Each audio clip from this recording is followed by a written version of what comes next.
The baby in room 9. They thought they were just parents until the world around their child began to change.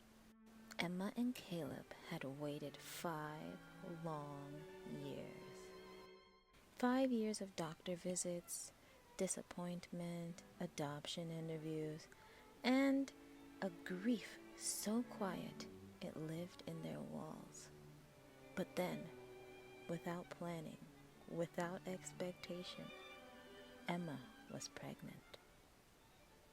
And when Ivy was born, all those years of longing felt like they had finally been answered. She was perfect. Tiny fingers, moon pale skin, impossibly deep brown eyes. The nurses called her an old soul. The pediatrician said she was unusually calm. Strangers in the hospital elevator stared a moment too long before murmuring, "She's different, isn't she?" Emma and Caleb just smiled. New parents, new love, a new life beginning.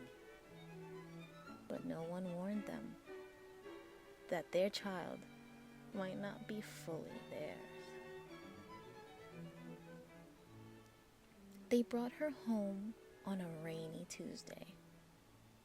Emma had decorated the nursery in soft greens and yellows, non-binary, gentle, like a dream of a forest clearing. Caleb assembled the crib by hand. Emma had sewn tiny clouds above it, and even the baby monitor played white noise that mimicked the sound of a heartbeat in the womb. For the first few hours, everything was serene. Ivy barely cried. She barely blinked. She stared at them, eyes wide, dark, ancient, like she was trying to remember them from another life. Most babies sleep 20 hours a day, the pediatrician had said. Ivy slept 1. The rest of the time, she watched. She didn't flinch at sudden sounds. She didn't startle. She didn't fuss. Her eyes followed things that weren't there. On the 3rd night, the baby monitor lit up with static. Then, music. A lullaby. Slow, unfamiliar, echoing like it was recorded in an empty cathedral. Caleb checked his phone. Emma checked the machine. There were no music settings, no signal, no batteries. And still, the lullaby played. It stopped at sunrise. The first time Ivy levitated, Caleb nearly dropped his coffee. She was 1 week old. He had walked into the nursery expecting the usual spit up, soiled blankets, a red face wrinkled with screams. Instead, Ivy hovered 2 inches above her crib mattress.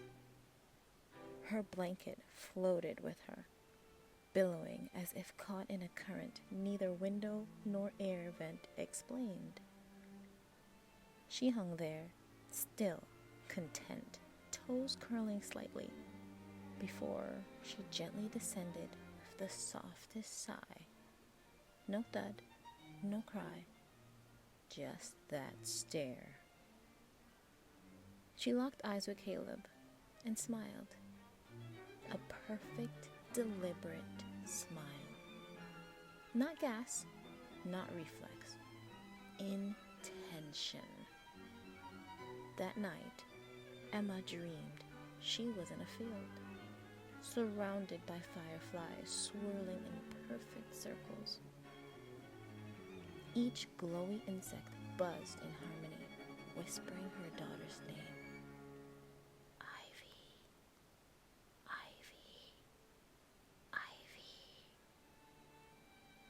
When she woke up, the sheets were damp, not with sweat, but with dew. Cool, fresh, impossible. The window was locked.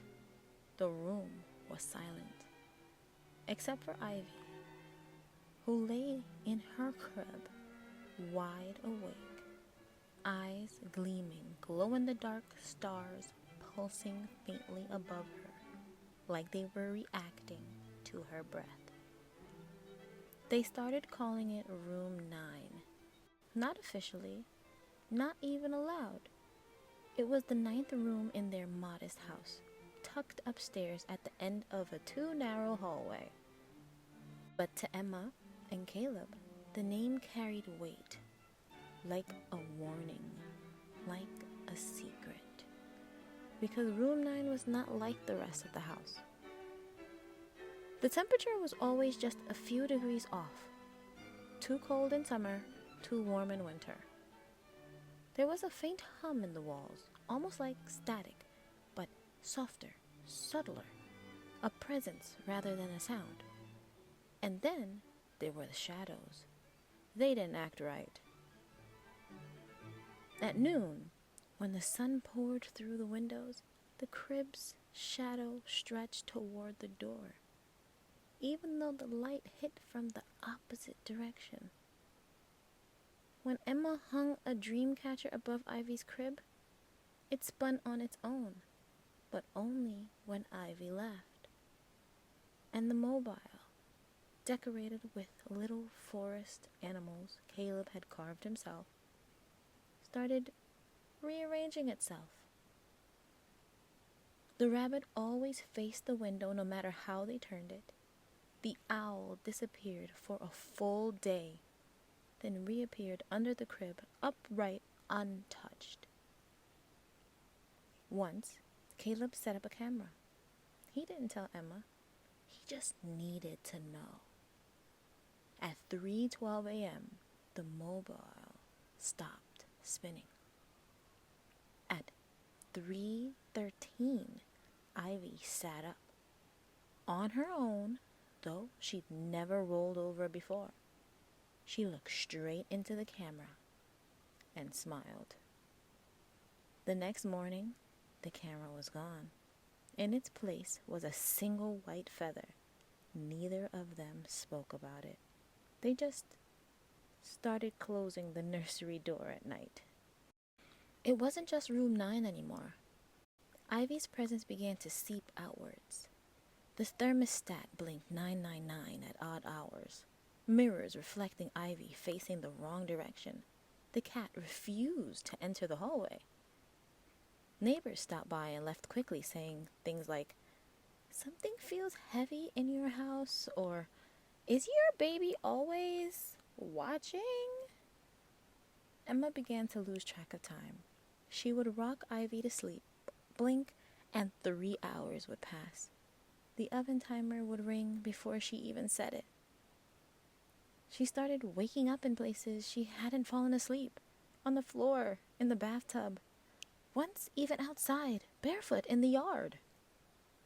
Caleb grew quiet. He stopped working on his woodworking projects. He stopped sleeping. He just stood outside Room 9, every night, hand on the doorknob, not opening it, just listening. Once, Emma found him scribbling words into Ivy's baby book. Not milestones, not dates, but symbols, curved, ancient. Not from any language they knew. When she asked, he didn't remember writing them. Everything changed the night of the storm.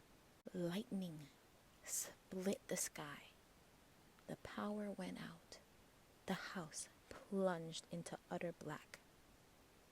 Emma and Caleb grabbed candles and raced to Room 9. The door was open.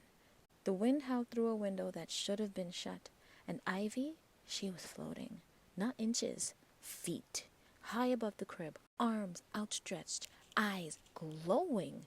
Every candle in the house flickered at once. The mobile spun, So fast it became a blur.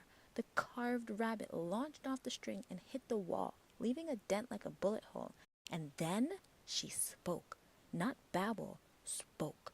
One word, remember. And just like that, everything stopped. The power came back. Ivy descended. The room returned to normal. The only thing left behind was a mark on the wall behind her crib, a symbol Emma had seen in her dreams, and Caleb had drawn in Ivy's baby book. They debated for weeks. Doctor?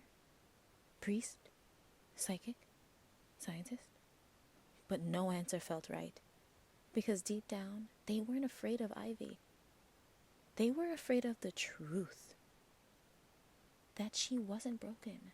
She wasn't dangerous. She was meant to be this way. And they were the lucky ones, chosen not by chance, but by some ancient design. Emma began reading old texts. Caleb found a book in the attic that neither of them remembered owning. They wrote down the symbols. They followed Ivy's gaze. Sometimes she showed them visions, when they held her hands or when she cried in her sleep. Visions of forests filled with light, of towers made of glass, of stars falling into oceans and being caught by children. They started calling her their Lightborn. They never told anyone. They just locked room 9 when visitors came and let Ivy grow, watching, learning, becoming. Sometimes the extraordinary doesn't arrive with fanfare. It doesn't explode into the sky. Sometimes it comes quietly, wrapped in a yellow blanket, cradled in trembling arms, breathing slowly in the dark. And if you're listening, if you're the one chosen, you'll know when your child is not just yours, but something more.